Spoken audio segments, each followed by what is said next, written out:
Hello again. Welcome to the stream.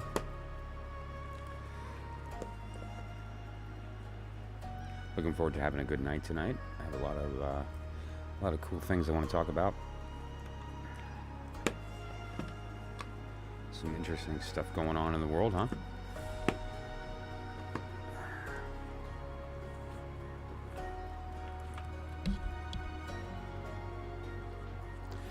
So, I have a few things that we're going to discuss. Card of the day is one of those things, and I'd like to put out to the community actually a request to rename that segment. So basically, the card of the day I talk about a lot with respect to what it is, how you find it, and I don't know if that's necessarily the right term because it's accurate from one perspective, right? Like the card of the day is you could choose it every day. You could use the card, and so it is a daily tool, but it's not derived through a standard method like a reader would use, like a synchronistic method or shuffling or some kind of random process. It's chosen by astronomical positions and of the constellations, and so it uses the language of astrology to provide a framework for the fool's journey, basically. And so let's take a look at the wheel. And what this wheel represents is the sky, right? And each one of these different colored blocks of 3 cards, this would be the outer ring there, represents a month, a period of time where the sun rises with an astrological sign behind it, like in this case Aries, Taurus, Gemini, Cancer, Leo, Virgo, so forth. And what you would do is determine where your birthday falls on this chart, and that would give you the card for your birth. It's really your birth card, not your the card of the day. It's more your birth card. The card of the day is essentially the card that represents the day, not your birthday. So, for instance, right now it's the 17th of August, and so that falls us in the 7 of Wands. It's in the bottom right corner there in the white or the yellow section there, the 7 of Wands. And we'll be moving on the 23rd into the 8 of Pentacle, right, into the Virgo, toward the end of August, beginning of September. So this is more the environment that we all find ourselves in, and it's very useful to look at not only where you are individually, but where we are as a group, as a global sort of societal environment. And then we can also look at your particular energy as far as your birth card, and apply that to the current energy. And what that would do is give us sort of a mini horoscope, right? And so that type of reading is very effective for taking a look at the broader view, the 60,000 foot view of where is my energy over this next period of time. It's typically a 10-day period, and how can I better navigate that circumstance, knowing what I am up against. And so that's a very powerful technique. Okay. Muniba, hello. Thank you for popping in. Appreciate you joining the stream here. Pleasure. And so what I was just mentioning is that one of the things that I do here on the channel, anybody who participates in my live stream is entitled to a free personal message. Okay, and the way that I go about that is that we determine what your birth card is. Okay, and so let's take a look at that first. And I don't need the year, but I just need the month and day of your birth, and I'll be able to go ahead and give you your personal message. Okay, and this is for Muniba. And so we just need the month and the day, and then I can determine your birth card. Also here, let me jump over to the wheel. If you find your birthday on this wheel, what you'll be able to do is to determine what card is associated with that day. So find the day, and then you'll see the card that's associated with it.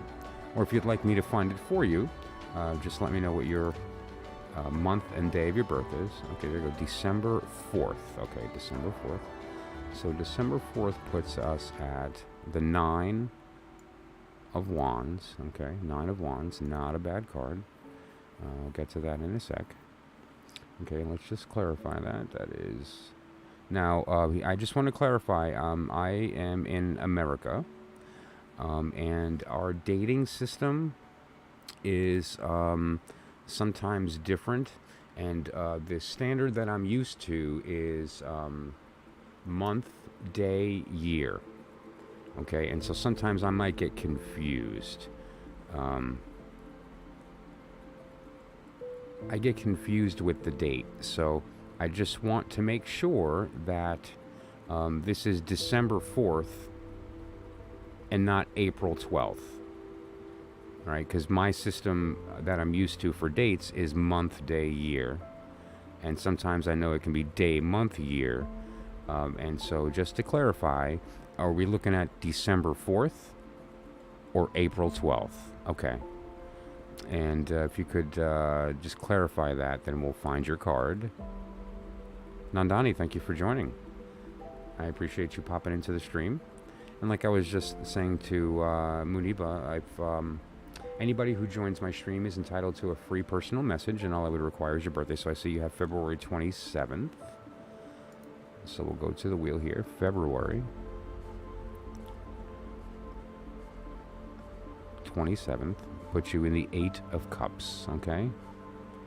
This is for Nandani. That is the 8 of Cups. Okay, so now, Muniba, we have April 12th. April 12th. Okay, so I'm glad I asked to clarify because I had you in December. April 12th puts you at the 4 of Wands. The 4 of Wands. Okay. And we're also going to look at the major arcana that's represented to that as well. The 4 of Wands is in Aries, which is the Emperor. Okay. And that is the number 4 in the major arcana. All right. And so what we're going to do then is take a look at that. So let me pop these cards out for you.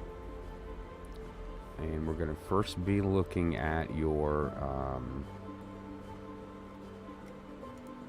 birth card, which is the 4 of Wands. Okay. Let me put that first. And then we have your major, which would be the Emperor. Okay. And what we're going to do is also take a look at the energy that we are in right now as sort of a global environment, okay? And the energy that we're in right now is the 7 of Wands, okay?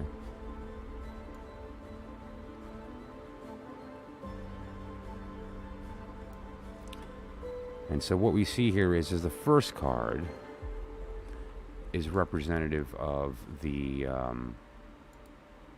celebration, a union, a marriage, a graduation. Now here we have the Emperor, okay? The Emperor represents your husband in this circumstance, okay? Now the third card and the energy that we are in right now is the 7 of Wands, which is not courage.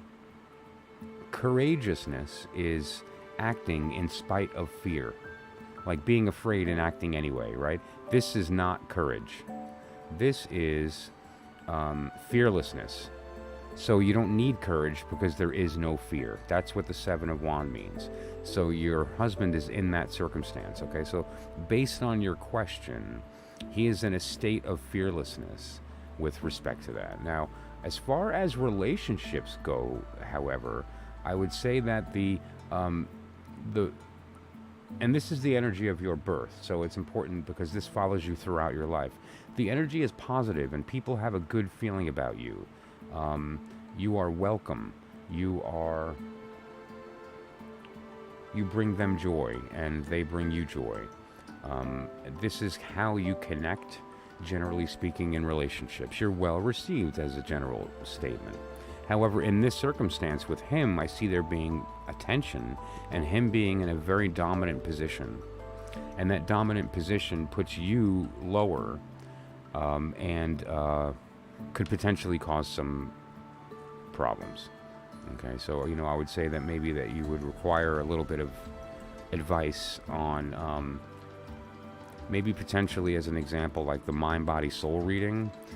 What the mind, body, soul reading is looking at where you are sort of energetically at the point of your birth and where they are and they were. And what is that connection? And then we do the mind, body, and soul, and that's where we begin to uncover things like, are there inequities or dishonesty and those kind of things. And so that's the type of reading that would really get to the core of that. It's a little bit out of the scope of like a quick personal message, but okay, so I hope that was insightful.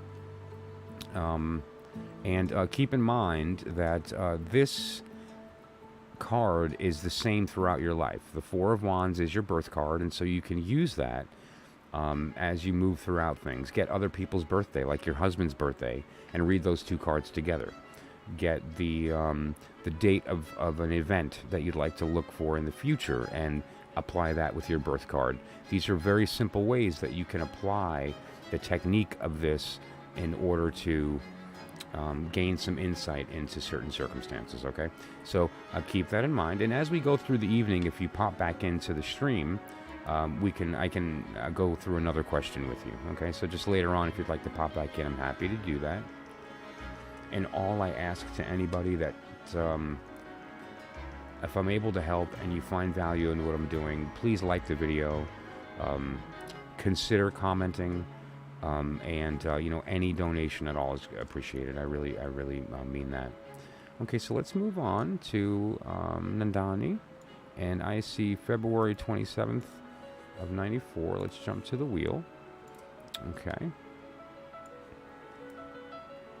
And what we have here, February 27th, puts you in the Eight of Cups. Okay, so it's Eight of Cups. Okay, and one more, Nandani. We have the, what is your major? Your major is Pisces. Okay. So we're looking at the moon. Okay. And the moon's number 18, so let me just get all that saved up here. Okay. Well, that's for later. Sorry, I didn't mean to pop that one up. This is what I meant to pop up. Okay, so what we have. Let me get your cards up. Again, this is for Nandani. We are doing first your birth card and then your personal message, okay? Oh, hey, Steph. Good to see you. Thanks for popping in. I appreciate it. Thank you so much for the like. See, that's awesome. That just, that just means that you're supporting what I'm doing, and that you just made me feel so good. Wow. Thank you for that. Okay, so we need to do, let's see, the moon.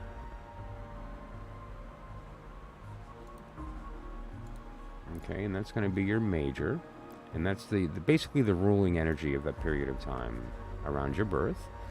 The Eight of Cups. The Eight of Cups is your birth card. Okay. Pavithla, hello. Good for stopping in. Thank you so much. I appreciate it. Okay, and again, we'll pop in today's card. What this is the period of time that we're in right now. Okay, so just like your birth card, we reference the wheel. We find your birthday, right? In this case, it was April 12. Oh, no, actually, sorry, February 27th, right? And so we find February 27th, which is the Eight of Cups. And then we have, let me make sure I have the Eight of Cups correct. And then we have the Moon, correct? Okay, good. And now the same thing applies to today. So we would find today's date, which in this particular case is the 17th, right? So that puts us in the Seven of Wand. Okay, so the Seven of Wand. Now your energy, the Eight of Cups, this is the energy that was sort of manifested at the moment of your birth. What this is the, let me get rid of that desk there. What this is the idea of the, if you're familiar with the Hermit card, this is the physical manifestation of that. This is the moment where you actually begin the journey. The Hermit is alone with his light, walking with the intent of entering the darkness to shed himself of preconception, get rid of old thought, and see the truth using that lantern. This card, the Eight of Cups, is the energy of taking the steps to actually do that. Like the decision has been made, and if you notice, they're walking away from the cups, right? So they're sort of getting rid of the emotional baggage and walking forward in order to learn the truth and be closer to the self, right? So basically your karmic journey, because this card does not change throughout your life, is to seek the truth alone. Okay, now we have the Moon, which also interestingly does represent the energy of being hidden in darkness. Not necessarily maliciously hidden, like secret, but more blocked, obscured in some way, right? And it's also the energy of Pisces. So, which, again, is sort of an emotional card, and it represents communication of the heart. Now, if you apply that to what we have in the current energy of the time, which is the Seven of Wands, this is the card of, again, fearlessness. This person is winning the battle. This person has confidence. They're uninjured. They're in a good standing. They have the high ground, right? So they're in a good position. They're winning the battle. With respect to, now would be the time for you to take some time alone and go through the work of finding out some things about who you are, because that's conducive right now. You're in a position to succeed at doing that, okay? So now would be a good time to do that. And it's not a time to share that. It's a time to experience it for yourself and have that learning, and not necessarily share that until you're ready. So keep it to yourself, experience who you are in those moments. Give yourself permission to feel things that maybe you'd be scared to talk about, because you're not going to talk about it. And let yourself have that, and eventually you'll be ready to do that, okay? So that's the message for Nandani. I hope that was insightful, and if it was, again, all I ask is if you find any value in what I'm doing, you like the video and consider a comment. It really makes a big difference to the robots, and the robots are the ones who make the decision on who sees this, so I appreciate it. It means a lot. Okay, so now let's see who is next on the list here. We have Eliza, how's it going? Good to see you. Arham Kamran. Okay, we'll take a look at that in a sec here. Sure. And Pavitra as well. We'll check that out. Okay, so now you're March 29th. So let's take a look at March 29th real quick. This is for Pavitra. March 29th. You are the Two of Wands. Okay, the Two of Wands. And we'll jump to that in a sec.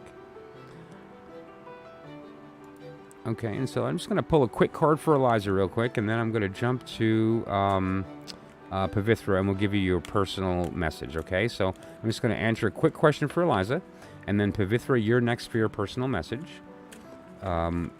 which will include locating your birth card and your major and going through that, okay? So just going to pull something quick here for Eliza. Let me drop that in here real quick. Okay.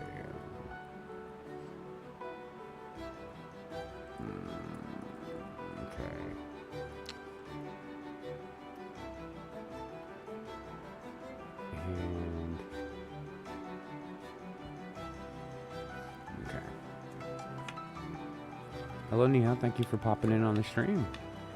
Saurav, come on. Appreciate you stopping in. Okay, so.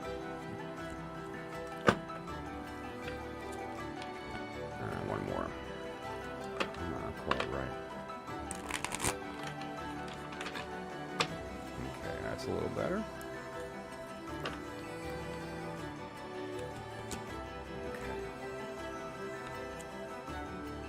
Alrighty, so Fatima, very quickly, what we have here is an outpouring of emotion.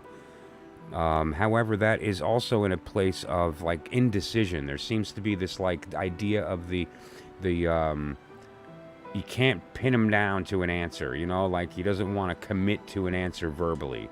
But there's a lot of emotion involved here, and ultimately what I see is that you are kind of in a position of power here, that you will ultimately be the one that nourishes that situation. And so what I would say here is that to answer your question directly, if you wanted them to, they would. You would need to kind of try to pin them down, because by you being passive about it, it's preventing them from committing to the situation. So you need to kind of be more direct, let them know what your feelings are, because there's a lot.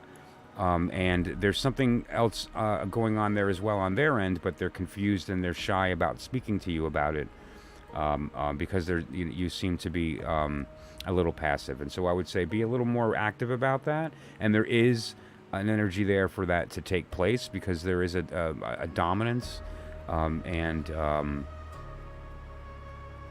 this would be favorable to that circumstance, but it would come down ultimately to how you approach the situation with them.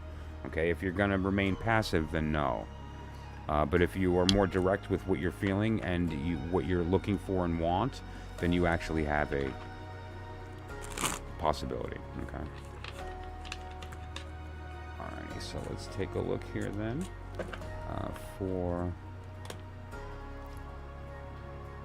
Pavitra. We have March 29th, right? Okay, good. So let's just get that going real quick. Jump to the wheel here and look for March 29th, which would be the 2 of Wand, and you are in Aries. Okay, so first of all, we have the energy of the 2 of Wand. Okay, right, and this would be Aries, which is the Emperor. Okay, and the Emperor is the 4th major. Okay, so let's just save that. So now let's just get these cards up. The first one, okay. Just a moment here while I get this going. Actually, that one will keep up because this is the daily card, so just pardon me. Sorry about that. Okay. So the first one here, your major is going to be, where is he? There he is. Emperor, the 4th. Okay. And then just to clarify, we're looking for the 2 of Wands. Let's just make sure. I always like to check again, because you never know. So March 29th. March 29th. 2 of Wands. Okay, yes, very good. So let's do 2 of Wands. There we go. Oh, what a beautiful energy. You're going to love what I'm about to say to you. Okay. So, great. Okay, so now just to clarify then, the 2 of Wands is your birth card, and this does not change throughout your life. The card is not derived through a synchronistic or ritual process. It's using the language of astrology to interpret the astronomical positions, right? And so these cards, the Emperor and the 2 of Wands, do not change throughout your life. So your sign in the tarot is the 2 of Wands. Now, what does that energy mean? Interestingly, it means, first of all, this person has the world in their hands and they're looking out, but notice that they are behind the wall and peering, holding the staff. They're not at the shore. They're not about to get on a boat. They're not about to get into a carriage. They're actually in a state of waiting. What are they waiting for? They're waiting for the other Notice there's a second wand, and that wand is there, a staff. That wand or staff is there for the other person to join this individual in this journey. So what this refers to is two things. The energy at the moment of your birth represents wanderlust, the desire to seek and to witness God's creation. However, you don't want to do it alone. So there's an internal desire to connect with other people who want to do this, right? And now the Emperor is your major. What that means is this is sort of the driving energy of the period of time that you were born. And this energy is active, gets things done, reliable, powerful, but earned, not disputed, right? And that's good. Now, let's apply that to the card of the day. The card of the day is the Seven of Wands, which represents, again, for those who've been in the stream here, you've heard this a couple times, but the card of the day today for everybody, it's the same for everyone, is the Seven of Wands, which is the being on the high ground, being in a position of power to the degree that you don't even need courage because you're fearless. So there's no necessity to act in spite of fear, because fear doesn't exist. So basically you're in a position of whatever it is that comes against you during this period of time, you're going to kind of really do fine against, and you're going to win that battle. So in this case, what that means is that if you are looking for a partner to travel with, or somebody to experience the world with, now would be a time to look for that, or to initiate that, because the energy is conducive for that to happen right now. And there is some of the barriers that maybe are preventing that from happening would be relevant to the person, the other person. And so what you could easily do is use this wheel, determine their birth card based on their birthday. Okay, and what that'll let you do is to say, what is the chance of this being a good connection for my desire to travel and to experience the bounty of the world. Okay, and so I hope that was insightful. And keep in mind again, as I had said, these cards do not change. This is your birth card that you can use in the future. Get somebody else's birthday and do a reading with those two cards. The date of an interview or a meeting, the date of a future event, the forming of a corporation that you're forming, the birthday of a partner you're going to get into business with. There's a lot of ways you can use this card. The Two of Wands, which is your birth card. And so keep that in mind, okay? Oh, you're so welcome, Eliza. Anytime. Okay, so that said, all I could ever ask is if you find any value in what I'm doing here, that you please like the video and consider leaving a comment. It makes a huge difference to the robots. The robots pick who sees this, and so we need to make them happy. Certainly any donation, even a dollar, makes a big difference in letting me know that I'm making an impact. So I really appreciate anybody who chooses to do that. And certainly anyone who'd like. There's several different spreads that I do here on the stream, including the Celtic Cross, the Astrology houses, which are a 12-card spread. It's a very, very in-depth spread as well. And those are all available to anybody who would like on the stream here. Okay, so let's see who's next in line. Who we have? Sorav. So we're looking at October 25th. Okay, this is for Sorav. October 25th. Okay. Let's take a look at the chart here really quickly. While I set this up, give me just a moment.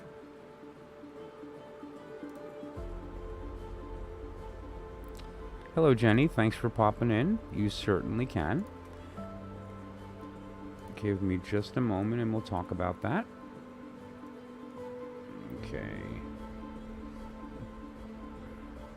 Okay, so this is for Sorav. And what we're looking for then is your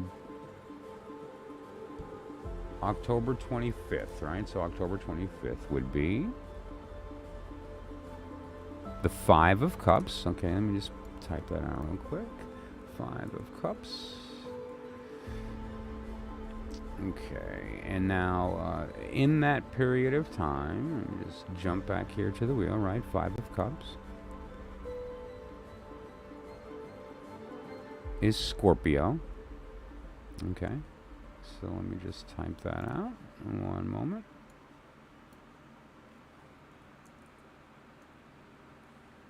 Okay, there we go. Okay, so, and now when you apply this with the card of the day, let's get the Five of Cups. And then we have Death. Okay, there we go. As your major now. The Five of Cups is the lesson of not missing what you have because you're too focused on what you want or don't have or lost. Okay? Oh, I'm glad, Pavitra, that resonated with you. So the lesson here then, Saurav, is it's okay. The cup's spilled. You can take your moment to experience that loss, but don't miss what you have, which are the two behind you as well, right? And so the lesson here is that as you go through your life and you experience loss, which is inevitable, don't forget to also focus on what you do have and what's ahead. And very often, what we lose unburdens us and allows us to move forward anyway. So, and now the Death card in this same circumstance is a very good sign because it includes exactly that. Death represents very, very seldom physical death. What we're referring to is the loss of the self, and it's the point before the self is rebuilt. And so what we have is exactly that. Each cup that spills is an opportunity to fill it with something else. And so that's a beautiful environment to be able to navigate as a soul because it gives you all kinds of opportunities for growth. Now, right now, in the period of time that we're in, is the period of the Seven of Wands, which is the period of the high ground, of being in a position of being able to overcome adversity without fear. And so that's a good thing. And so what you can now do as a side effect of that, when you consider your environment of the Five of Cups and Death, is the idea that now is a very conducive time to get rid of some old junk, mentally, emotionally, maybe physically. Get rid of some things in your life that are no longer necessary, that are holding you back. Feel the loss, and then move on to this new thing and fill it with something new. Okay, now let's take a look here at the question you asked, which is to clear my exam, which is going to be, okay, the 26th, right? Okay, well, let's look first of all at the 26th. The 26th period of time is going to be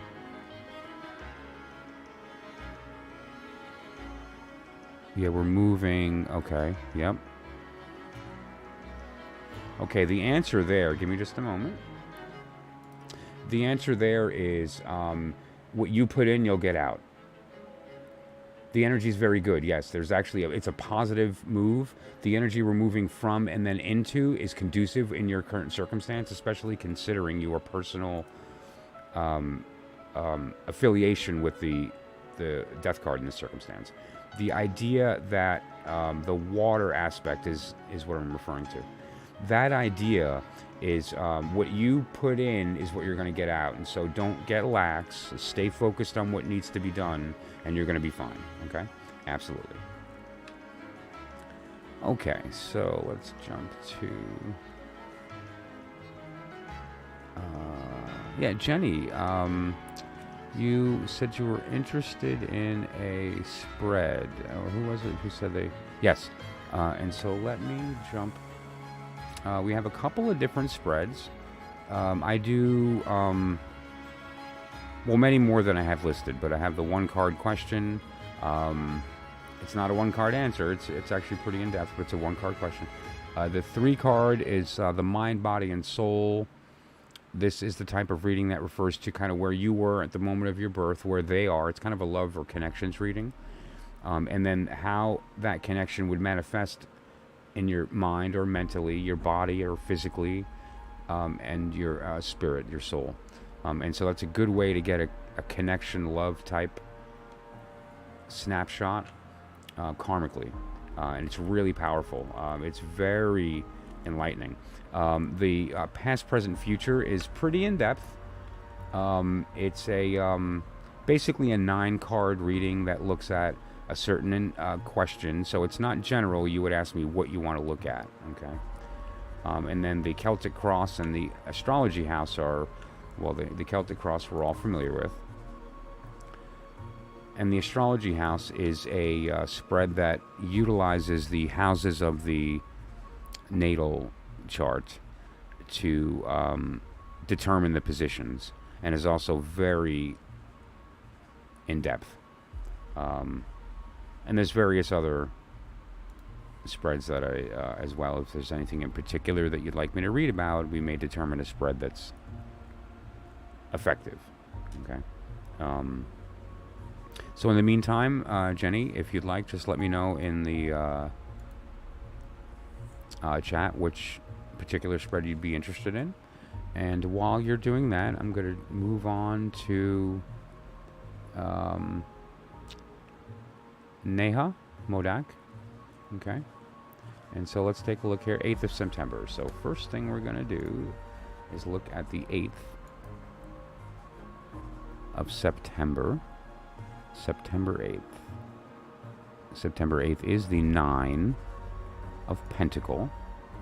Okay, so 9 of Pentacle. And this is for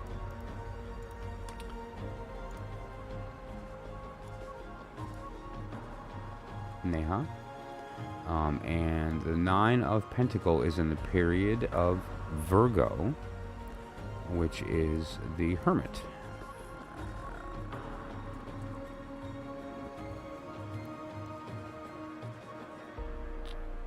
Okay. Perfect. Okay. And okay. Now let's just get these cards out.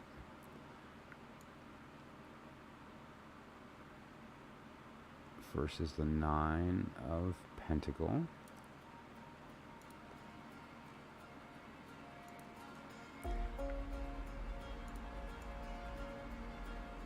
Beautiful, beautiful, beautiful energy. Just beautiful. Okay, and then the Hermit, which actually I was just speaking about a moment ago for somebody else's personal message. It came up in a different circumstance, but nonetheless. Okay, so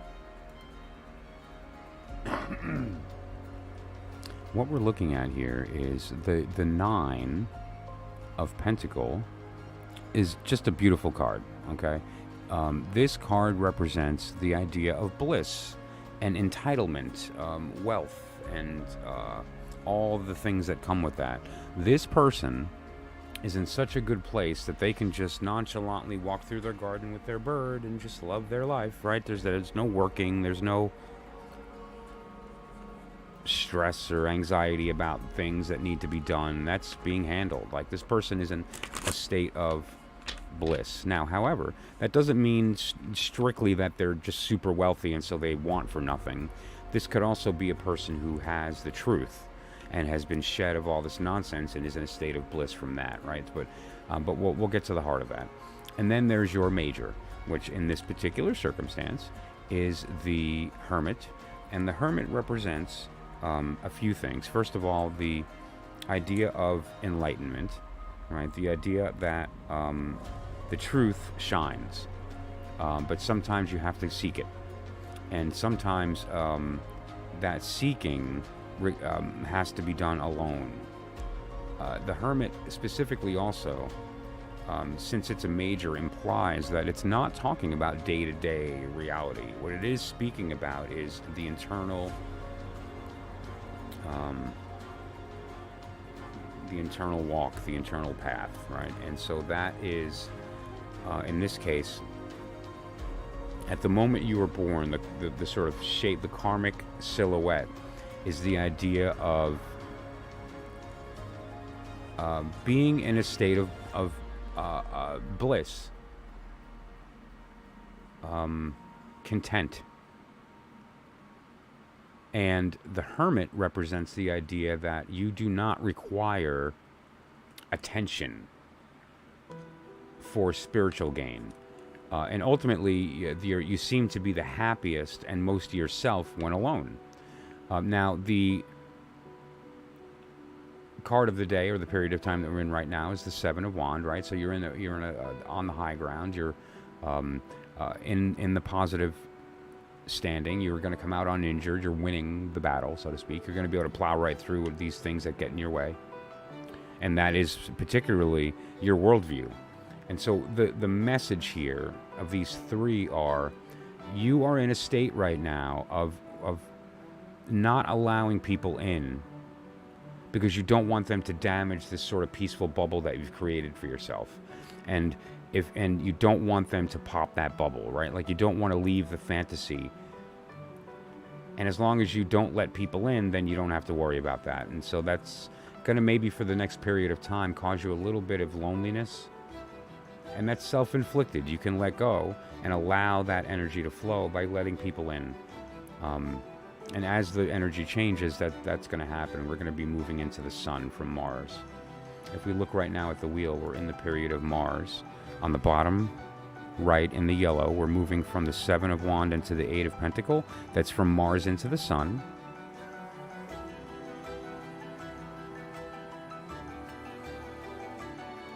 Okay, and then so what we have in this circumstance is a little bit of difficulty by not letting people in. And if you just sort of give into that and let them in, be selective about who, but then you'll be able to have a much better energy. Now let's take a look at what you're looking for. When will you get married? See, that's kind of what I'm talking about here. It's up to you. It's there's reactions to how you communicate that you consciously or subconsciously are putting out that are kind of pushing people back, i.e. you're being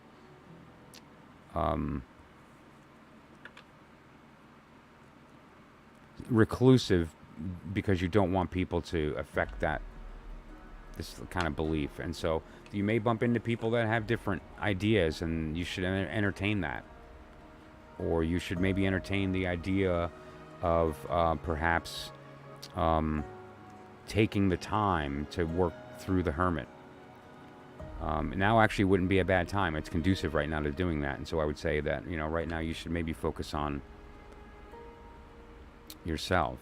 As far as a foreign country for marriage, we could certainly do something a little more advanced with respect to something like that. I would say would be a what if reading or a past, present, future. But of course we could answer that with maybe like a one card type of thing, because it's sort of up to you. That energy that we're referring to here with the Nine of Pentacle and the Hermit. The real thing here is that the more you reflect the Hermit, the more you generate the actual power of this Nine of Pentacle. And the less that you reflect the Hermit, the less you're going to generate that power. So traveling overseas is an example for marriage. That's going to require you to do soul searching, because it looks like there's alone is the trend here. So I don't like marriage, although you could force the issue, or you could act in any way that your heart kind of takes you. That's sort of what we do anyway, right? But it feels like that. I would say wait.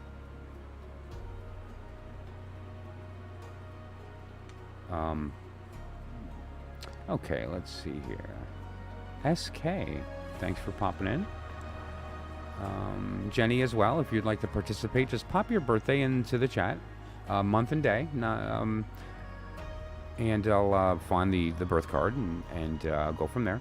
And if you'd like a spread, just simply let me know which you'd like, or if you're not sure, then you can, let me pick, and I'll be happy to kind of figure out which spread would be appropriate based on what you'd like to know or what particular subject you'd like to look into. So let's look at SK in the meantime. July 15th. Okay, so let's take a look here. We're looking at July 15th. And that is the energy of the Four of Cup. Okay, the Four of Cup. And just to clarify, this is for SK.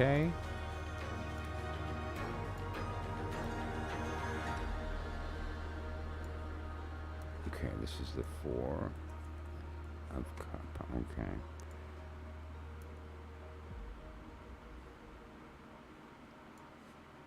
Okay, and we're looking at Cancer, which is the Chariot.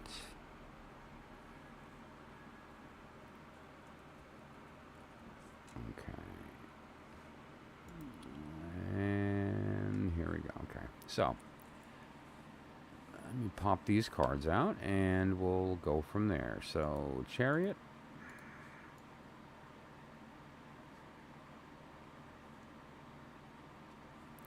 And Four of Cups. Four of Cups is not a bad card to have as your birth card. Okay. So the basic message of the Four of Cups is, you're quite welcome now. Your Four of Cups, the message is, in silence, the gift of God can be received, right? This person has chosen to sit silently in meditation. And if you notice, in front of them are the three cups, and those three cups represent different stages of emotion. And if you'll notice, there's now this gift from the ether, from the clouds of this fourth cup. And so it's in silence that we are able to receive these things. The Chariot is actually quite a beautiful card, because it implies movement, however, willful. It also has the ability to stop, right? Some motions you can't stop. Some are hard to get moving. This particularly is sort of in your control. Like, the implication of the Chariot is that it's a vehicle that you pilot, you steer, you drive.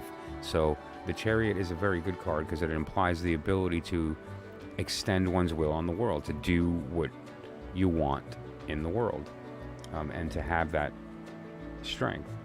And it also is the idea, and this is the important thing, of sort of that control, because you have the ability to move or stop. And that's an important distinction from, not being able to move or not being able to stop, or it hard to move or hard to stop. This is sort of like by nature easy. And so it's a very good energy for you to be able to use that motion when necessary, or the ability, and this is a biggie, to stop when necessary, to listen, to feel. Sit down, relax, feel love. Love is not an idea. It's a physical sensation that you feel in your belly, in your chest, right? Feel anger. You feel anger here. You feel it here. It's tight. It's tense. Feel empty. Let your face fall. Let yourself have it. And then the gift. The gift is a feeling that you can't normally access. You can't normally have that feeling. That emotion doesn't exist in normal existence, right? It's the same as the thoughts you have when you're sleeping and awake. You know how different they are? That's how different this feeling is from normal emotions. But you can access it. And it just requires the state, right? So now we have the Seven of Wands applied to that. And so, SK, the message is, this is the time to do that work. This is because regardless of what the obstacles are, you're going to leave this situation having succeeded. And although there may be things to distract you, there may be things to, emotionally try to get in the way of you finding that place that person is in the middle there, that Four of Cups, that's the energy you're born in. It's natural for you to go there. Sometimes it's harder. This week it'll be easy. You just have to, make the choice to do that, right? And now, as far as marriage is concerned in this circumstance, what the lesson is here, at least from your birth card and your major, is that motion is up to you. The right partner is a different story. The right partner is I would say that the perfect thing for that would be mind, body, and soul, which actually I'm going to talk about in a minute here. The one I did for everybody, and so that you can stick around for that. That's a general reading, but you may find insight there with respect to the two of you, and it's actually a great reading today. It's sort of steamy. But as far as whether or not he's right for you, if you'd like to stick around for that, then I'm gonna be doing that in just a little bit. Or if you'd like, you can have any of these readings that can get much more in depth. Specifically, the mind, body, and soul reading is we would do a personal one and determine if that's right or not. So that said, I'm just gonna change up decks in the meantime, and then we're gonna talk about a few things. The energy that we're in right now. The birthday message. If today's your birthday, then I have a message specifically for you today. The daily message for everybody. This is a very, very powerful one today. So, again, you may want to stick around for that one. If you have pets, we have messages today for if you have a single pet or multiple. And so if you're quite welcome, SK. And all I can ask from anybody, if you find any value in what I'm doing here, then please, all I can ask is that you at least like the video and maybe consider a comment. It lets the robots know that there's something here that people are liking, and hopefully it'll put it in front of more people. So I appreciate that, and certainly any donation of any kind is very appreciated. So the pet readings are really, really cool. If you're an animal lover, definitely check those out. And the mind, body, soul connection is one that is very powerful today. So what I'll do is this. I think we've covered everybody. Yep. The only person I think we haven't covered, Jenny Hernandez. If you're still in the room, then let me know. Otherwise, let's jump to today's topics. What we're talking about here is the card of the day, which we've gone over several times. It's the same process that I use for your birth card, only I picked today's date instead of your birthday. And that card of the day for today is the Seven of Wands, which we've been talking about in everybody's readings. And also the major for today is the Strength card, or in the Crowley-Thoth system, it's called Lust, or the Golden Dawn system, it's called Lust. And so let's, there's a deck I've been using lately that it's slowly becoming my favorite tarot deck. I've been reading cards for 40 years. I mean, let's call it 40 years. It's probably closer to 39, but it's 40 years. Oh, thank you so much, SK, for the like. I started with the Rider-Waite, which I have on the screen right now. I became a tarot priest. It had to have specific symbolism, and it had to have specific artwork, and there was all this nonsense for me to decide to use a deck. And so this is kind of a departure. Now, over the years, I have finally opened up to that, and but this is a very unique deck for me personally, because of this reason. There's a lot of additional information packed on the card, right? There's extra graphics and there's extra words and some notes on like some astrological stuff, and there's Enochian, angel tables and like Goetic magic, Solomonic, you know. There's Hindu Tattva. There's so much, right? Here's the Tattvas. There's so much. And that's distracting, and I always found that to be a detriment because it's not pure to the tarot way, right? There's this certain system that the tarot is based on, right? It's the pictorial representation of the Kabbalistic tree of life. That is what the tarot is. This is an indisputable fact. Now, whether or not it started that way is a different thing, and we can talk about that in a different video as far as the history of the tarot. It may or may not have started as a representation of the tree of life, but it certainly is now.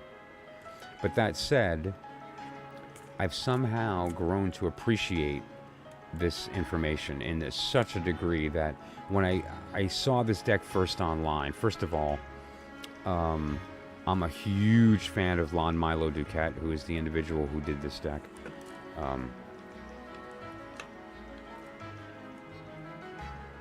Not sponsored, but love the man. Just get the deck. It's let me pop up the list.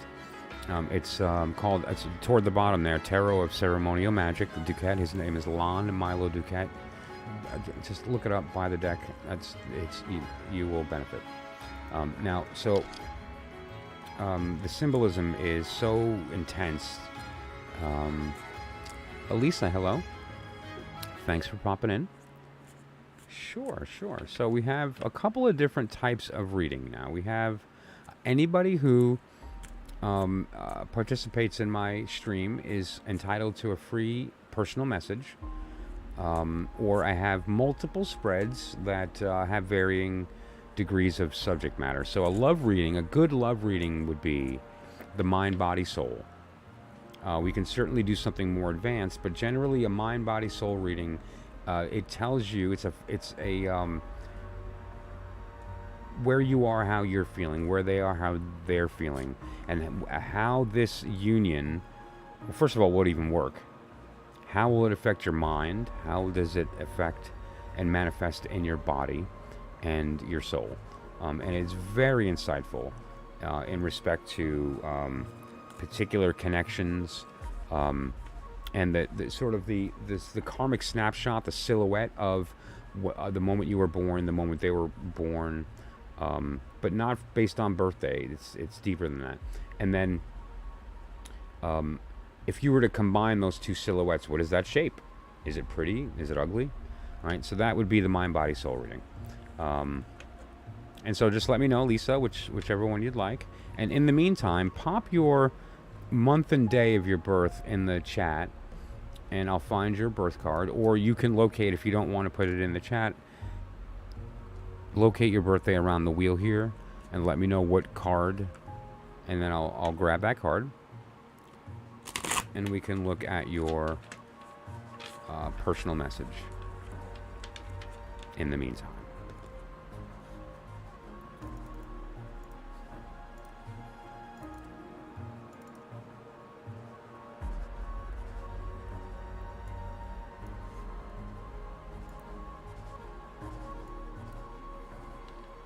Okay.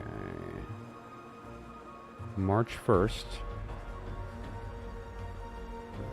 I don't see. Okay. All right. So you're a 9 of Cups. First of all, let's pop it in there. 9 Cups. Okay. And finally, your major. It's not the Chariot. Hang on, I haven't typed it in yet. But all right, what is the period of time we're looking at here? Give me just a moment again. Sorry about that. March 1st. Okay. Oh, there you are. Okay. Oh, Pisces. Okay. Very good. Okay.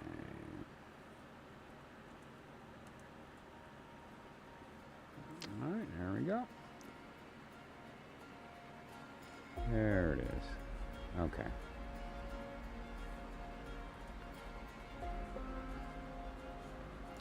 Okay, great. Now, just give me a moment to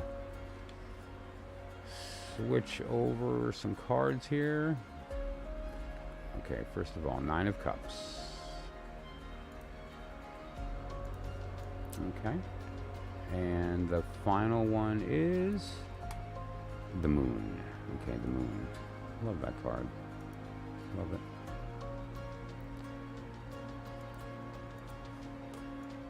There's so many lessons in that card alone, like really. No problem, Lisa. Okay, so first of all, before we get to your spread, just to clarify, your birth card, the Nine of Cups, does not change throughout your life, right? That card is kind of like your astrological sign, but in tarot form. So you can use that for all kinds of goodies, right? You can get the birth card of another individual and do a little relationship reading. You can, look at the date of a future event, get the card for that date, do a little reading. There's so many techniques. Once you know that card, it's huge. It's just like opens up a huge set of doors for you. And the Nine of Cups is not a bad card to grab as your birth card. That's very serendipitous. Then we have the Moon as the major energy of the time that you were born, right? This is based on your astrological sign, and it is it's the card not necessarily of hiding because of deception, but because of being blocked, right? Or there being something that's preventing you from seeing it. It's not willful, and requires there to be a little work. This is kind of like the idea of occult work. You do the work, you find enlightenment. If you don't, you don't. So, however, the Moon also represents this idea of, if you look at the card, I actually like this representation. The Moon is raining the Yuds. Those are little sign. That's the Yud. It's a Hebrew letter. But basically, these it's there for you to access at all times. It's actually, it's not even a matter of finding it. It's a matter of realizing that that you already know. And you just have to kind of lift that veil. So now, that being said, your Nine of Cup, all the cups are full. The image, at least when this was drawn, is the idea, this is an innkeeper, and the house is packed. He's booked for a month. Things are great, right? So this is a very good card with respect to there just being a level of emotional abundance and essentially all the goodies that come with that, which in this case mean powerful relationships with friends that last, and like a lot of emotion. Not all of it's great, so it's going to be like up and downs, but that's cool because if they don't go too up or too down, you can really have a very full existence. Rajni, thank you for popping in. I appreciate that. Right now I'm working with Lisa, and when her and I are done, we're going to go through the list, and I'll be continuing with the readings. Okay, so let's go ahead and jump to... okay, so you mentioned that you wanted the mind, body, soul, right, Lisa? So let me put this away.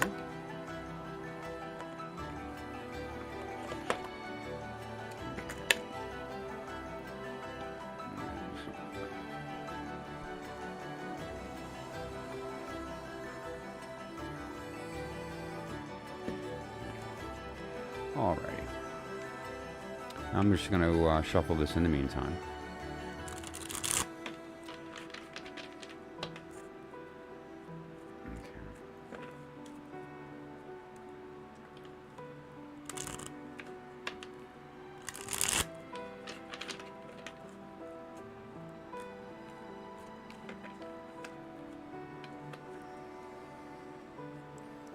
Okay, now let me just add this here quickly.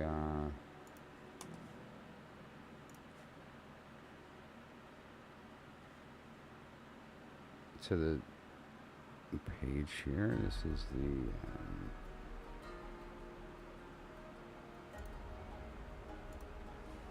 okay, there you go. Let's just have that up during the reading here so that you can reference that easily.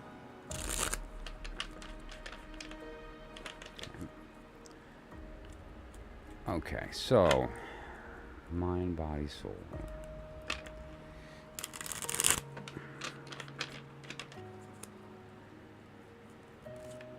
Oops, this one.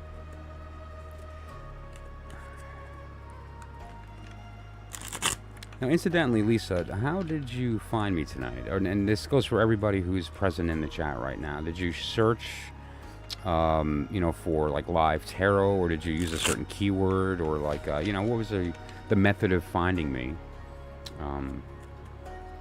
Were you a prior subscriber, that type of thing? Because as I go through the experience of the new channel, the more learning, the better. As I get through this process.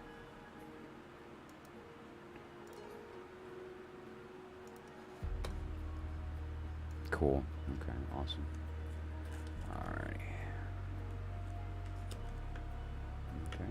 Now, just incidentally, this is you, and this is them. Okay, and then we're going to do mind, body, and soul, and then we're going to expand on that as needed. Okay. Alrighty.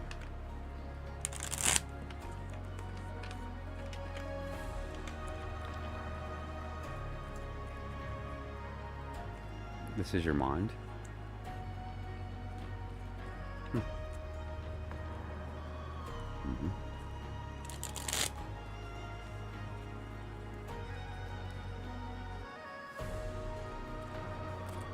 Now, what we're looking at here, incidentally, is this is the first and only oracle that I use that is not a pure tarot, although it is, and I'll explain that in a sec. It uses astrology of the signs and the planet, which is essentially the same as the deacons with respect to the sign and planet interactions, but is a really good way to look at karmic consequence, which is why I use it, and then if necessary can expand either using this or tarot. So that's how you go about this. What we have here is you. Let me jump to the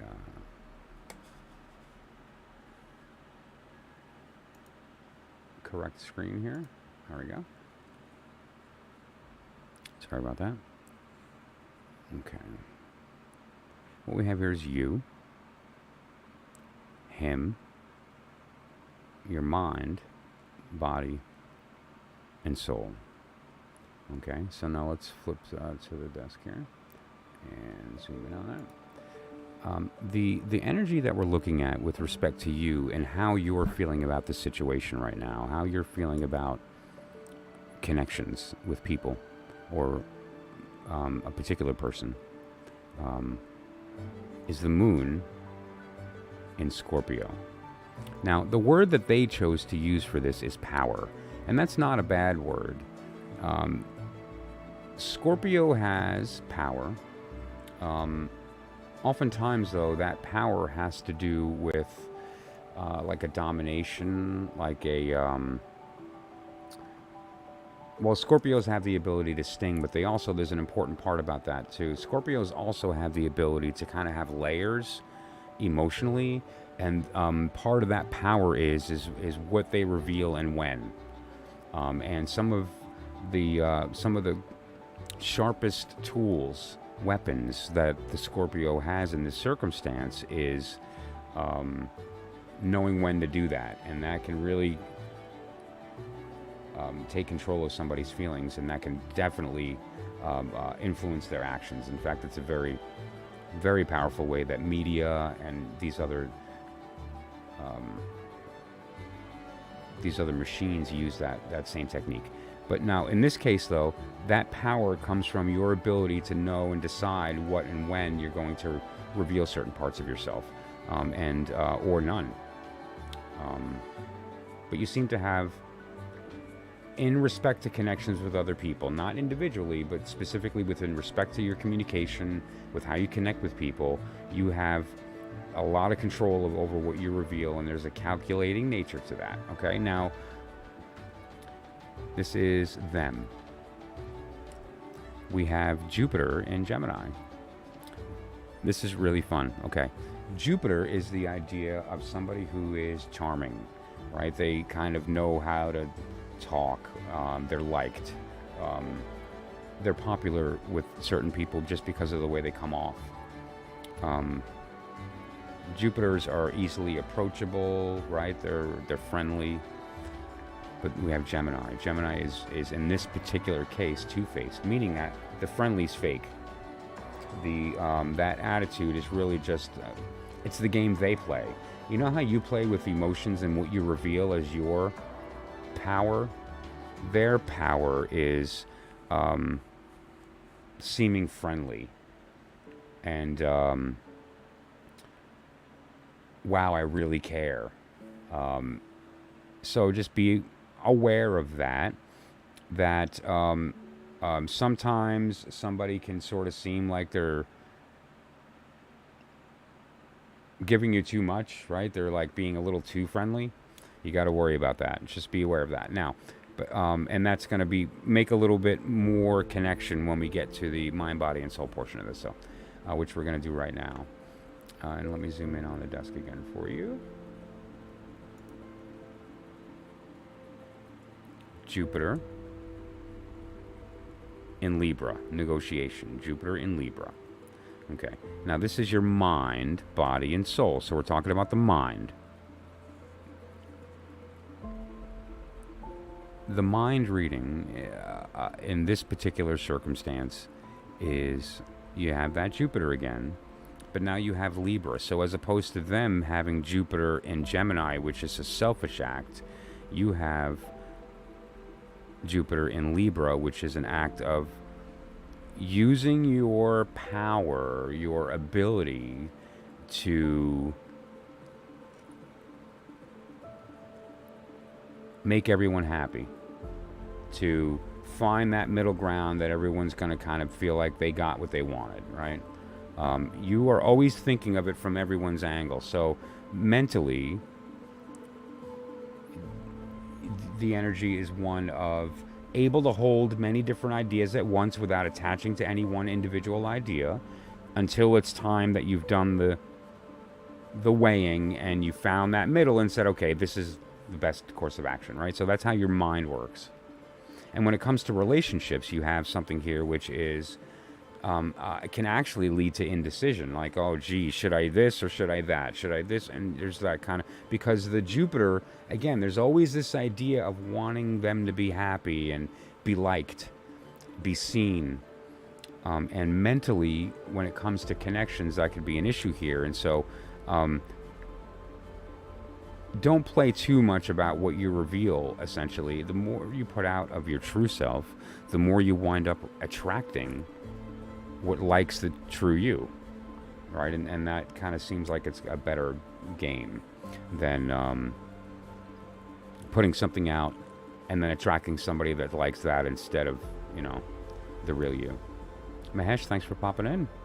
I'm in the middle of a reading right now with Lisa, but I'll be happy to add you to the queue once we are done. Okay, so authenticity is going to help, right? And so within the mind part, that's a very powerful mental state, the ability to hold multiple thoughts and to be able to navigate that without attaching and getting stuck on like some kind of weird train. This is very powerful in Jupiter and yet fair at the same time. So it's the opposite of this, actually. Body. Body has the manifestation as well of how you physically manifest in the world, how you treat physical things in your world, how you act physically. That includes physical interactions. Do you touch or not like to be touched? How do you express yourself sexually, both inwardly and outwardly.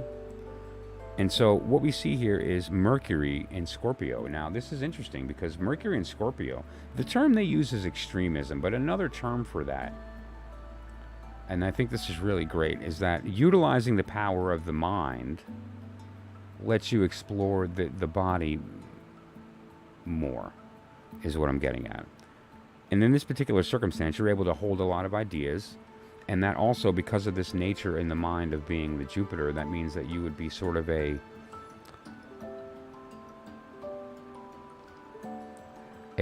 giving lover. I guess the best way to put that would be somebody that kind of like, hey, let's have fun and let me give this person what they want, right? And however, also because of the Mercury in Scorpio, there's this ability for you to kind of dig a little bit deeper into the darker side of that. And play with that if you let that happen, and there's nothing wrong with that. So that's a good thing. However, this also physically and how you manifest in your own life, as far as health-wise, and maybe if things pop up with your health and how you act and react to them, you can kind of maybe become overzealous and overreact to that mentally. And so basically you internalize mentally your physical world, and that can run into some trouble. We can talk about,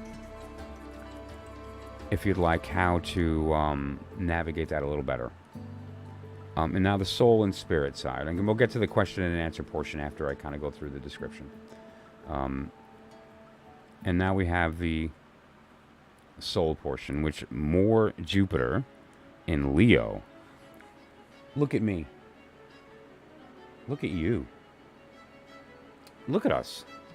You know, it's all about being seen. It's all about how you're seen. It's all about what do they look like. It's all about, and I don't mean from a shallow perspective, just aesthetically. Your soul seeks beauty.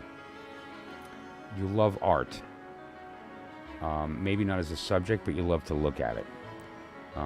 If I'm having some skipping here, I apologize. And if anybody would like, if I skip any audio or we have trouble, let me know in the chat and I'll revisit what I spoke, okay? Because I sometimes bump into some internet issues. I live in the mountains in the Hudson Valley in New York, and the price of living in the beauty of the mountains is not great internet. So if I have any issues, let me know. But so it's all about seeing and being seen. It's all about the aesthetic and the beauty in things, and being able to see that beauty, but also your soul wants to be seen. At the end of the day,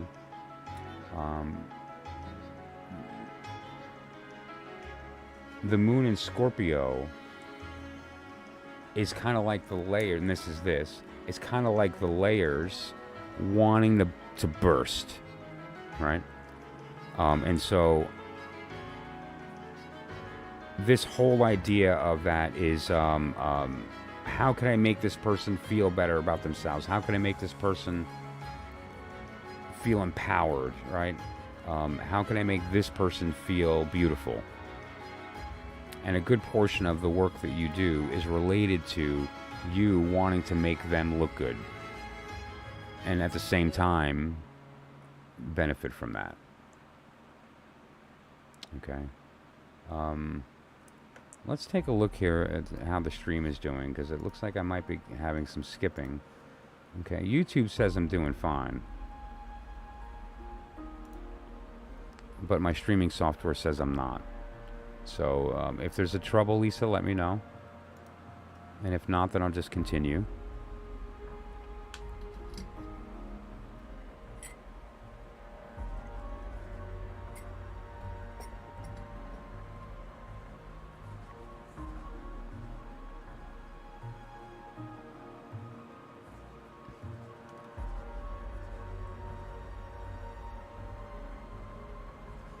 Yeah, this is pretty, thank you so much, Sonny. Okay, good. See, good. As long as the audio is clear, that's what's important, because a lot of the image is static, right? So now let's look at a couple of things here. We just talked about a lot. I just fired a lot of information at you. So let's just recap and then we'll go from there. Okay, so let's look at, whoop, there you go. So,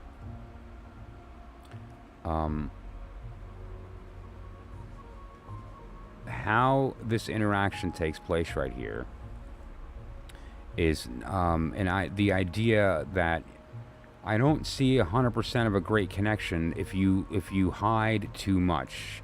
Okay, the idea here is that for the connection to take place, you need to be a little vulnerable and open up more. And also, I think it's important that you demand honesty. You could be playful. There's nothing wrong with banter and being playful and letting each other have their little games, right? But demand honesty in your lover. Otherwise, it's just going to be physical, and you can't really rely on that being any more than that. Which is fine. Lust has its place too, but it's short-lived, and it's there are better things, you know. So now, as far as the mind, body, and soul is concerned, a lot of that is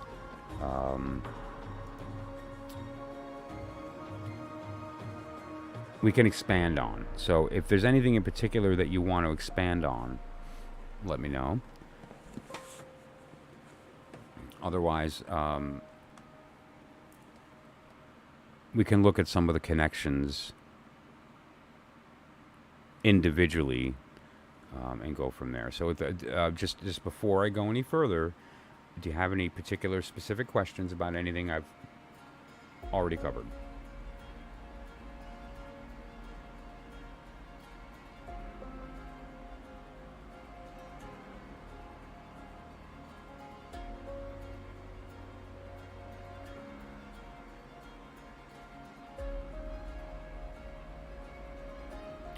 So here's what I'll do then. I'm going to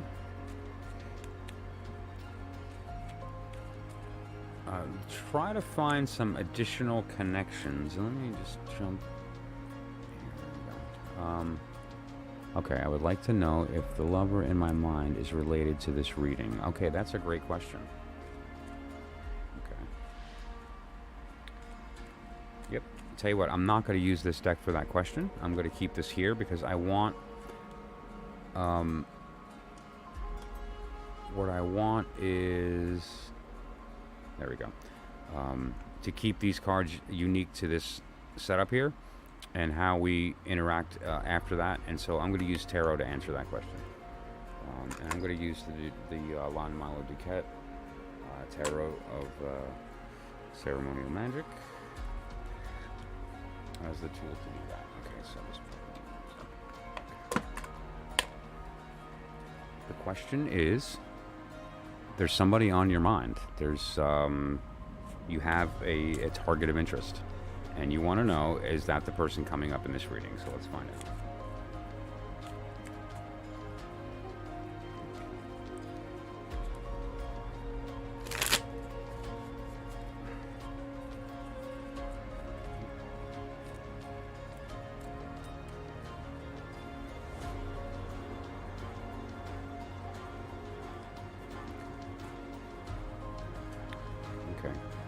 The card that came up is the Magus. Let me. There